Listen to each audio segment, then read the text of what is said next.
What's up, guys? Once again, it is Friday. So it's time for another installment of Functional Friday. Hope you guys all had a good long weekend, if you know what I'm talking about. Anyway, so that's why I didn't film. Well, actually, I did film something last week, but it's usually I'm last man standing. I had to film it myself, but the content was so that I needed someone to film. So we have Wick back here. You can probably see him in the mirror. So, you know, and also, I told you I was going to answer some questions here, and I have the question, DGator72 asks, why is the full length mirror at the end of the bench? It's for several reasons, one of which not is vanity. All right, this shop is like a cave. The only natural light, you can swing it, comes through right there. So basically, if I removed that, you would see the difference, but that gathers so much light and throws it back out here. That's literally the reason, the main reason that I have that. Another reason is for dry fire shooting, while, you know, to make sure you're not, you know, bringing the food to your face, you know, so when we're doing stuff here and we're working on dry fire and that we're, you know, that we're, you know, we're coming up and we're pressing out a certain way so we can kind of see that with filming and all that. And also if we're shooting this way, you know, we have the dots and little things on there like the laser. And then sometimes what we'll do, since we have the CERT pistols, I'll put the laser in the mirror and like blind Wick over there when he's working. That's always a fun pastime here. But they don't know where it's coming from because I'm lasering it from over here. So several different reasons. Some mischievous, some are functional, but nonetheless. So I want to say something really quick. Maybe some of you guys have seen a new warning on, not a warning on, but just a notification on my YouTube channel that is not for kids. Now, even though I have put on every video, this is not made for kids, unfortunately, I forgot to make the entire channel not for kids. So I did not get a strike. But when I look at analytics and see that most of my Functional Fridays within 2 weeks are sitting at, you know, 5,000, 6,000, and the last one's sitting at 1,100, it's not too hard to make a call that there's something going on. Just nuke that. That there's something going on. You know, kind of like a bat in a wet market. You know how that coincidence and all that kind of stuff. I like to interject things in there like this so you guys know where I'm coming from. But yeah, you know, there's something fishy. So anyway, like, subscribe, share. But what I really want you to do is at johnnyglocks.com, go to my website and make an account. If something happens, it's the only way I'm going to be able to get a hold of you. So, and believe me, you get maybe 2 emails a year, or like if strikers come back in, or if I have new combat, Timney combats, I'll send everyone an email out that they're back in stock. That's literally the most you're going to get. And then my only sale, usually I do a year, is a Black Friday sale. So you'll probably get 3 emails. I don't spam. I'm just not about that. And I don't sell your data, of course, and all that stuff. So basically, that's a sure way, in case I disappear off this platform, that I can get a hold of you and we can keep the information flowing and the safety flowing. So johnnyglocks.com, get an account. All right. So today's Functional Friday, and you'll see why I needed someone else to film this, because it's theoretical. All right, so what I have here is I have some, you know, basically drafting tools and protractors and French curves and stuff like that. So I can explain some things to you guys about when you are designing a build, or when you have an idea of like, hey, I want this trigger to function this way. I want a really long rolling break, or I want a very sharp, fast, quick break. And also this, and it all absolutely corresponds to the reset as well. So depending on what I'm showing you today is completely dependent on keeping. You have to start with something and stick with it. So you're either going to start with a Gen 3 bar and a standard connector, or you're going to start with a minus connector and a Gen 4 bar, or you can use a Gen 5 bar and a dot connector. So first and foremost, you've got to pick what you're going to use, and you've got to stick with it. Okay. Typically, and I'll go over the angles here with you and the radiuses from the trigger bars to kind of get you a starting point, a point of departure when you're going to build something. But like I said, once that is done, and I'm going to show you about manipulating the radius. I don't think I've really shown too many videos about this, how to actually manipulate the metal or the radius of the trigger bar to get it to behave the way you want it to, and actually why you want to do that. Because if you don't know why you're doing something, I know a lot of guys have built great triggers and they've been like, oh, that's great, and then they realize like they have no idea how to repeat it. It's not repeatable because they didn't pay attention, or it was just like they just got lucky or something like that. So what I'm going to do right now is I'm going to give you some geometry that you're going to be able to practically pull into building trigger groups. So basically we're going to start with, bring it on over, Brandon, and we're going to square up with this. So when we talk about, I've talked before about connectors being at different angles, okay? So, and I'm just showing you this. This was from my video last Friday that I took down because, like I said, I could not get the right angle. See how I can hold this like that to Brandon? I was actually holding the phone myself. Look, for Johnny Glock to say the filming was so bad I couldn't put something up. It was bad. I couldn't put it up. So anyway, when we talk about that angle, when I talk about, and you can write this down or you can keep it in your head, but the plus connector is 75 degrees. The standard connector is 90. The dot connector is 84. And the minus connector, the dot connector is 86. 86. No, I was right the first time. 84. It's 4 degrees south of the minus connector. The minus connector is 80 degrees. Okay? You guys follow me? And when I say, well, I guess I shouldn't say 75. I should say 115. It's 115 degrees to show in the way the plus connector is 115 degrees. Sorry about that. All right. So when I give you those measurements, I'm talking about relative to this right here. Okay? Because this is the slot that the connector is going into. So very simply, and I know this is 45 degrees, so if I like to use graph paper, so if I just get graph paper and I intersect the square in half and run a line through it, I know that's 45 degrees. It's 45 degrees to this right there. So if you guys are following me, see how that intersects right there. And if Brandon was to come right on top of that and get that line crossed through there, you'll see that completely matches. But I can see you're not able to get that. But trust us, this line is intersecting right through there. Now, what everyone has to remember is the way this is designed, you can pull back, the way this is designed, when I give you these angles as well, you have to remember it's the middle of the connector that I'm talking about. It's not from back to front. It's not from front to back.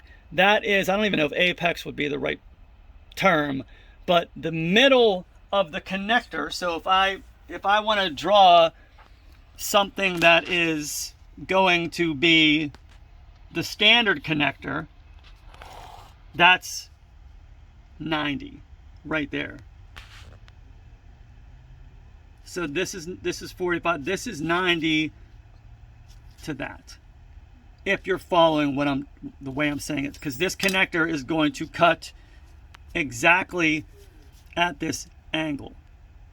So it's actually parallel to this, but we can't call it parallel. We have to, because you need a number. So it's 90 degrees. Okay, so it is 90 degrees to the housing right there. Let me just draw this in there too, the top of the housing. I can really draw it anywhere. So that's the top of the housing. So this is just a little, and if I slide that in, I know sometimes it doesn't add up perfect, but that's just basically what you're looking at as far as. Now, what you're going to, Ed? If you look carefully, you can actually see the line right inside the hole. Right. So, and that's completely not straight there, but yeah, it is intersecting. So basically, this connector is running like that. It's going to be across that line. All right? But now what you have to remember, functionally, when this is placed inside of here, and this contacts it for the first time, and you're going to really want to close up on this. Every time, typically, this apex of the radius, which is why I have these drawn here, the apex of the radius, this is if you're sticking from one connector to one bar. So let me grab, this is the standard connector, I think, and I'm going to grab a Gen 3 bar real quick to make it.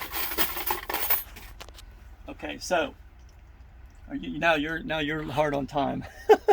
I'm good. You're good. So I have to remember, when this is your wall, when this touches that for the first time, that is your wall. Okay, and then from there you have brake travel. That's what's driving this radius down the ledge of the connector. The ledge of the connector is this wall brake travel. So if you have a lot of brake travel, which is a 3.5 connector, now once I change this angle, you're going to see that it becomes more obtuse, meaning if this is the schematic right here for the 90, okay, and we'll use something that looks like a Gen 3 bar angle right here. It is intersecting it. Let's say the intersection point is right here, just so we're all talking apples and apples. This is the intersection point right there. It's going to hit it right there and then start its travel down. But you have to remember, now that's the difference of the Timney. The Timney doesn't have a cruciform. All these other ones have cruciform, so the cruciform is being pulled down. If I could connect these two, let me see if there's a way to do this. Just say that's the cruciform kick up that's holding the striker lug face. Oh my God, this is getting that's the striker lug face. So as it's driving down, it's pulling the striker back and then dropping it, and the striker goes forward. So basically, this, if you're using a Gen 3 bar and a standard connector, it's going to be that space every single time. So when you start manipulating this, say you make it look more like that, okay, it's gonna push it down. It's gonna drive it faster, because you see this radius here that I originally showed was very shallow, so it's gonna take a longer time. So let's just use this line up here as an example, and I'm gonna go down, and you're gonna see 1, 2, 3. It takes a while for it to travel down, whereas if it's a longer hump, and it's really hard to show this because it's not the same. It's not the same from one side to the other. But you can see it's going to drive it down faster. It's a steeper, it's a stouter radius. I really don't know what word to use when it comes to radius. I could use tighter or looser. You know what I mean? So this we're going to call tight. This we're going to call loose. So when you look at, and this is where everyone with the Gen, and you can pull this back up because I've explained this before. In the Gen 4s, when everything changed and everyone was saying, oh, the Gen 4s don't function well with the 3.5 connectors, because everyone was used to the feel of the Gen 3 bar with this 3.5 connector.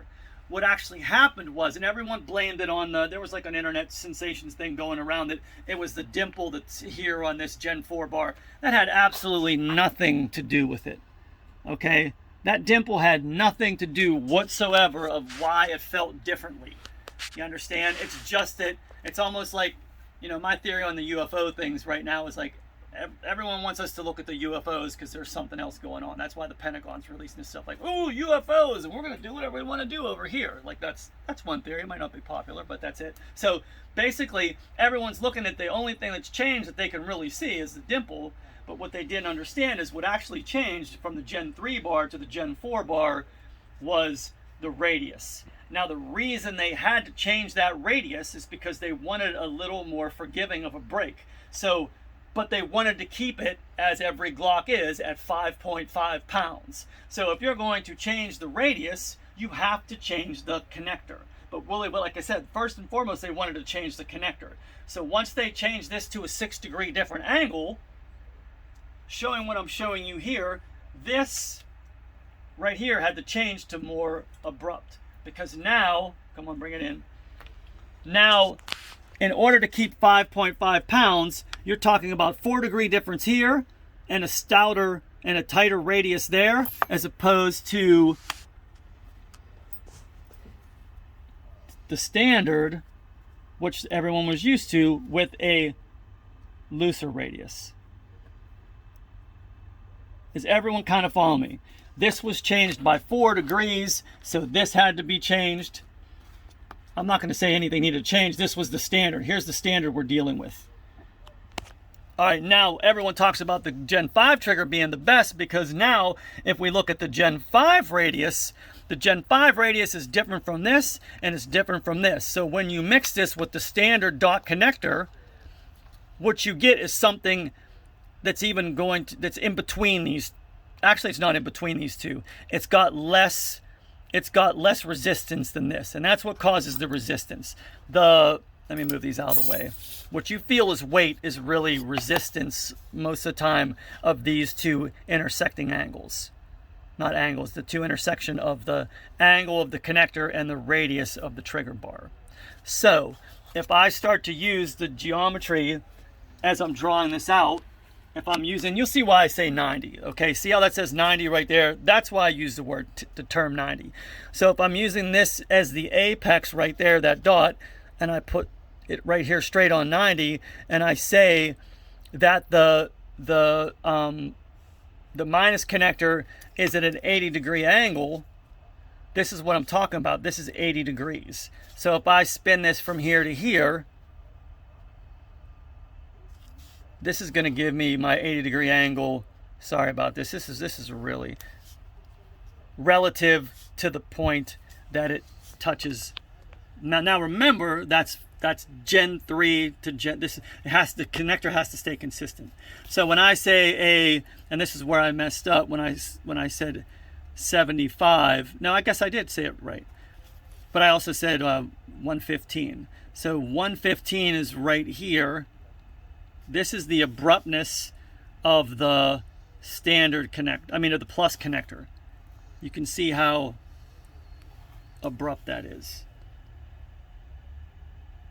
Actually, you know what? I'm sorry, I did it reversed. I reversed it because I'm looking at it backwards. This right here, so I was correct. I was correct when I said it. That's 90. Okay, so we're going to work off the standard. So 75. You know what? I'm going to have to start this whole damn thing over again. Sorry, guys. You know what I'm saying? Prepared as usual.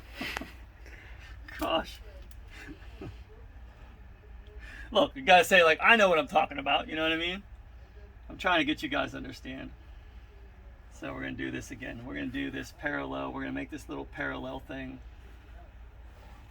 So now we got 90 and 90. If you follow what's going on here, we're going to put our apex, we're going to put our point right here. That's the middle. And so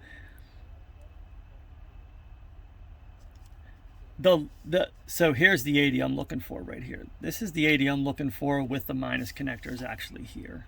And I will do this in green. And the reason I'm doing that in green is because, like I said, once it hits, it's a more shallow, it's more obtuse. See how it's moving obtuse? So this is standard, this is obtuse to standard. Okay? Now, if I'm going to try to find the angle of the dot connector, that is going to be, okay, so that's 80. It's going to be 94. Actually, sorry, 96, which is right here. I'll make this in blue. And remember, I told you it's only a 4-degree difference.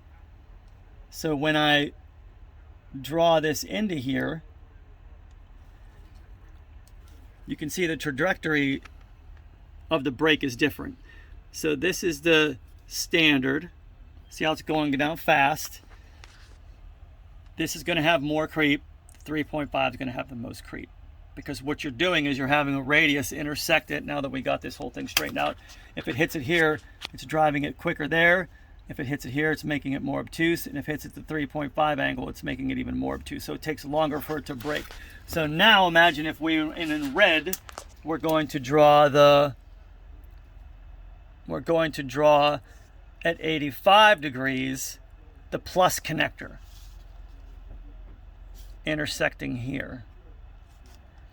So now look at the plus connector, how quickly it drives down the radius. So this is why on the Timney I use the plus connector, because as soon as it hits, it drives down. And that causes way more resistance for the radius of this Timney trigger bar for those combat conversion kits that I made. I need to add to make it feel like more of a comfortable wall. So when you, well, like I said, when you hit your initial wall with a plus connector, change this out real quick, back it up a little bit. So now with the Timney trigger, when you hit your initial wall with the plus connector, you see how it's literally just ramming right into it. It's literally a smack. That's why when the trigger goes to brake and pushes down, it raises the brake weight. Okay? Hopefully everyone back that up. Hopefully everyone's following. Was that making sense to you? Clear as mud. Yeah, right. Remember what I said, always talk to the smartest person. All right, so basically... I mean, I get it, but I also work here, so... Yeah. So basically what I'm trying to say is, now let's take a Gen 3. Let's say this is the radius of the Gen... We'll do it on the same paper.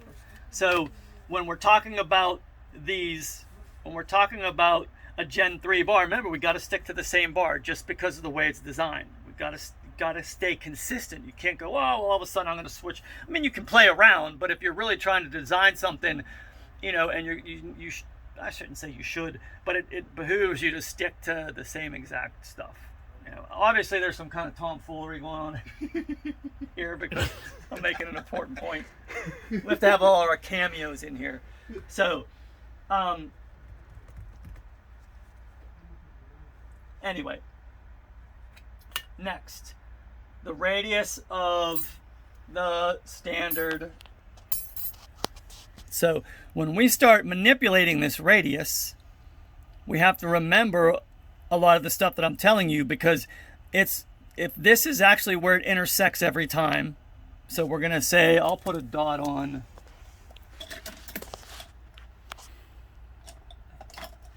Our Sharpies go walking off everywhere. All right, here we go. Oh, yeah. Come back over on this side, too. Come on over here. So we're going to make this little mark right there with the Sharpie. And this is what this is doing, is mimicking a Gen 3 where it's going to where the wall is going to be. Okay? Now, if we start to remove, and maybe I'll use I know where these are. Let me see how these mark. Okay, yeah, those mark pretty good. So if I start to remove metal here, doesn't make the best mark, does it? You can see that though? All right, there you go. So you can see how I made that line there to remove metal. That means when this comes to intersect, it's going to have to come further back to hit it. That's now where your new intersection point is. And then your drive starts from there. So what you see is now you're changing the relationship in between. You're changing the relationship in between the two, and that drastically changes the feel. It's changing the feel of the wall. As you can see, it's changing the length of the point where it takes to get to the wall. And now come back over here, Wick. Also, now say with this dry, get it really close like you did before. I'm going to see if yellow shows up a little bit better. No, green was the best bet. Can you still see the green on there? What color is that? Orange. Yeah, yellow. Let me grab this green one again. All right, we'll try that. So and get real close because I got to see this too. So now that's break. So say that was the old intersection point. This is the new intersection point. So as it drives down and the trigger brakes, now what you have to remember is, let's use it's really hard to see, but it's the black. We're using the black line, okay? The black line is, so I'm gonna move it over. when the trigger gets pulled up to reset, you have to also, well, you know what, we're going to use the standard. So let's say it breaks here, it drives down. When the gun goes to reset, it gets pulled back up onto what is called the ledge of the connector. So it's getting pulled up back up onto there. I know you guys have seen me do this before. This is what's happening. It gets pulled back up onto there, and then that's the reset. Gets pulled back up, snap, reset, snap, reset. So in a standard Glock, it's going to break, go back over top, it's going to break and then travel all the way back like that. So that means everything from the dot point out here to where you're seeing this black line has to come forward again to reset. Okay, but now remember, you're not starting from the initial pull, so this gets knocked out of the equation. Now that's why the reset's always shorter. Now you're breaking and resetting from just this area right here. But if you don't have something to stop it, it's going to go back. Wait, actually, it's going to get lifted up and get put on there. Break, get lifted up and put it back on there. So if you're changing this angle, you can get away with not even using a stop. Like how I put trigger stops. I use trigger stops because I needed to be consistent. Consistency is the name of the game with these triggers. I want it to go bang every time, and I don't want to be thousandths of inches matter with this kind of stuff. But as you can see, if I do change this angle to where the green is, are you still picking up a little bit of that green? If I do change the angle to that green is when the trigger does break and it does go to get picked up, instead of that being the old angle, this is all the more it's resetting. Okay, so you're having with a standard connector, you're having a longer bit of a break, but since here we're following the green line, and you have to imagine that none of this is here, you have to follow the green line. When it gets lifted up to reset, it's just getting lifted up a little bit, and now you're breaking again. So instead of black line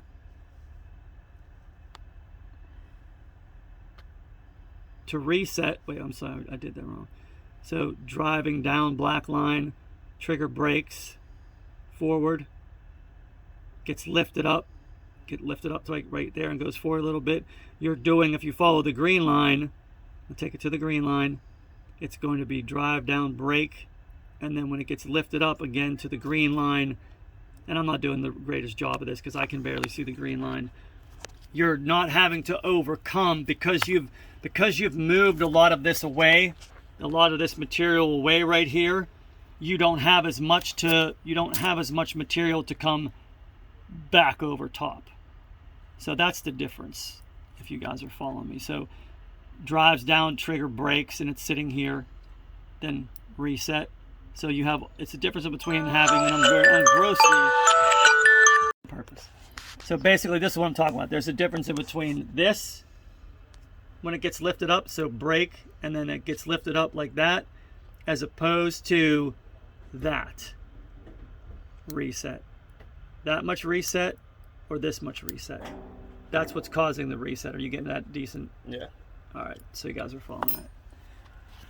So what time is it? Okay. So I'm hoping you guys are following this. It's an interplay of the radius and the angle. And it's just not even that. You understand what I'm saying? Like, it's also, you can manipulate this angle of the sear to do certain, I can bend this up or bend this down, or a very interesting mod that I'll throw out there that I didn't ever before. Like, this is the first time you guys are going to be hearing this, so bring this up close, Wick.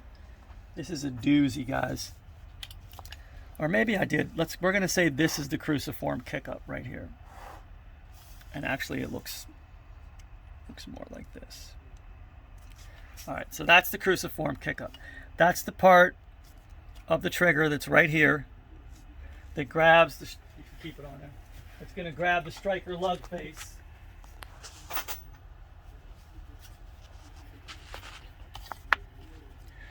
And Glock wants you to have 66% engagement, which means if I draw the striker lug face in, where's my fancy pen,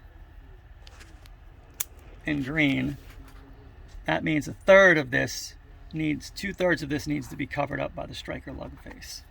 Okay? That's your engagement. You don't want You know, grade engagement is the whole thing covered, but just if you have the whole thing covered, now here's the trick.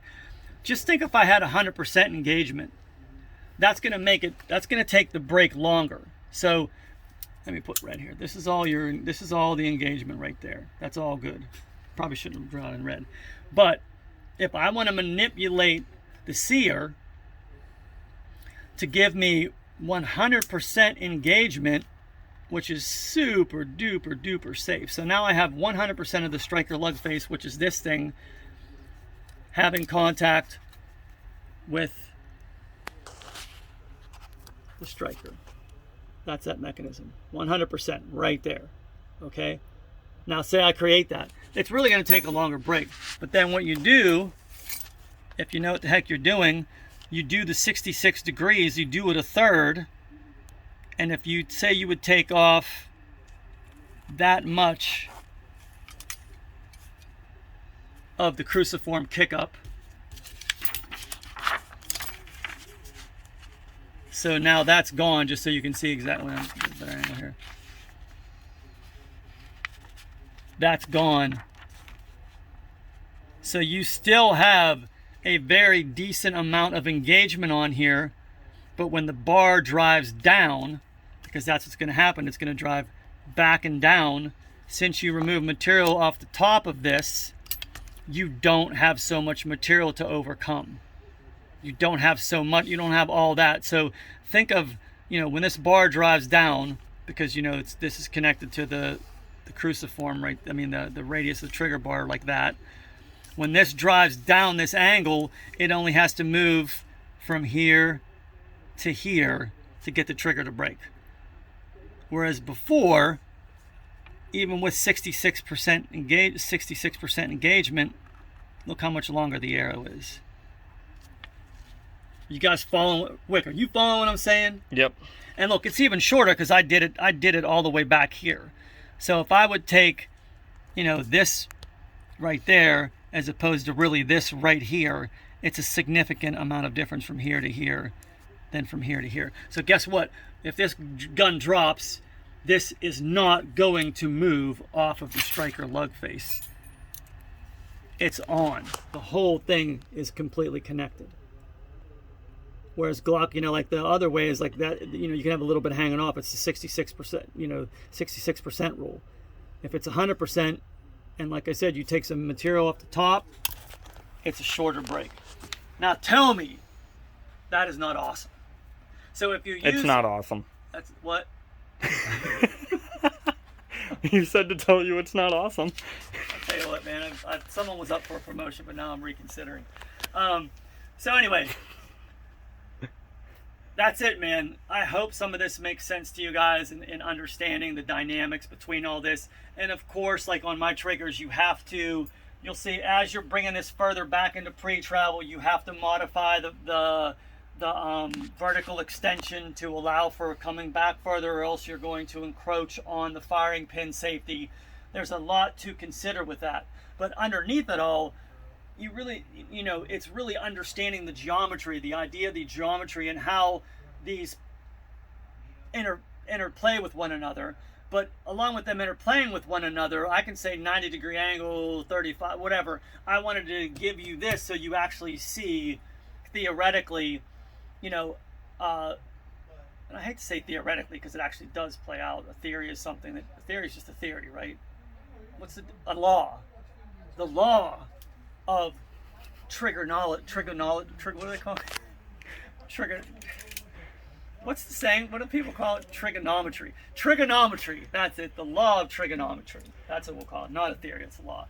So I figured this is this would be a really cool video to show you guys actually how this stuff plays out. So when you do sit down to say, well, I wish my trigger break didn't have as much creep, you're going to know if you want to do plug and play that you're just going to switch that up with a certain connector. If you're going to manipulate metal and stuff like that, then you can, you know, because parts are hard to get right now. So if you're only working with one thing and you can't get anything else, you know, and that's another thing, like make sure you have spare parts before you start grinding on things. So I think the next video I'm going to show is actually, I will remove metal from one of these bars to actually show you how to do it. And when I do this, I don't show how I do it because I have expensive things to do it with. Not even that expensive, but the point is, $1,200 belt grinder. right, exactly. So I'll do it with a Dremel and a simple Cratex wheel or a grinder, something that you guys are definitely going to have or be able to get on Amazon. $1,200 belt grinder, Amazon. Right, exactly. You guys want to spend $1,200? Go ahead, be my guest. Or you can buy it from him. Yeah, right.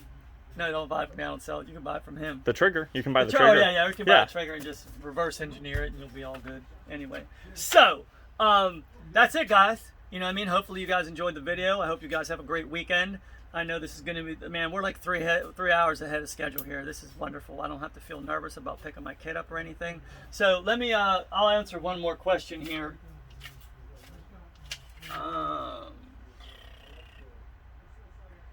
The unofficial result asks, are you worried about the future of your kids with the direction of this country, the direction this country seems to be heading? You know, there's all different things, social, financial, all the considerations. I'm not really worried about my kids because at the age of 7, and Wick has met my kids, and he'll tell you they'll be the first ones. What did you say? 7 minutes after the collapse of civilization, they will be in loincloths in the woods with spears murking people. Exactly. So at the age of 7, they could already make friction fires. Like these guys are some, we exercise them. Okay, we're going to the woods 5 days, we're not eating a thing. So you can go without eating for 5 days. They know how to track animals. They know we have an organic garden in our backyard. They know how to plant. They know how to put up seeds. They know a lot of, bushcraft medicine and stuff like that. They could build shelters. So no, I'm not really worried about that aspect of it because they can handle themselves, and they're 13 and 15. Of course, my 6-year-old, I'm going to have to bring her up the same way. They're very proficient in firearms. Now, whatever the heck is going to happen, you're always going to be okay if you can sustain yourself. You don't need greenbacks, you don't need money, for those kind of things. That's kind of where I worry, because I do have investments, and I am a dad that wants to pass on a legacy to his kids, and there's a chance that might get wiped out, which is very concerning. I'm hoping that's not the case, and I'm hoping things are going to change for 2022. But that's the answer to that question in the short version. So anyway, like I said, I'm going to take questions and stuff like that. If you ask me a question, I will try to address it, and I'll throw your name out there and all that stuff. So hopefully that answers that question. All right, I'm getting long-winded. Brandon has to get to the gun show. I'm just going to say it, man. Trigger control is control.